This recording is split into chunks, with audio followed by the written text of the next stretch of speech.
একজন পুরুষ একটা রাগী, বদমেজাজি এবং বেয়াদব মহিলার সাথে কখনোই থাকতে পারে না, কিন্তু একজন নারী পারে একজন বদরাগী, বদমেজাজি, বেয়াদব পুরুষের সাথে সারাটা জীবন পার করে দিতে।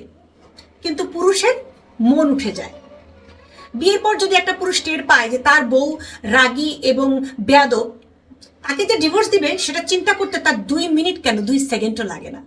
কিন্তু একটা নারী যখন বিয়ের পর বুঝতে পারে তার স্বামী বদরাগী এবং প্রচণ্ড বেয়াদব, তারপরে সে টাইম দেয়, বোঝে, চিন্তা করে সংসারটা ছাড়বে কি ছাড়বে না, ভাঙবে কি ভাঙবে না, তারপরে সারাটা জীবন ওই অসভ্য, বেয়াদব, বদরাগী লোকের সাথে পার করে দেয়।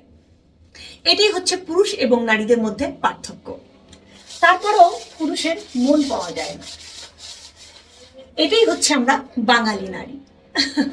যে কোনো পরিস্থিতিতে সংসার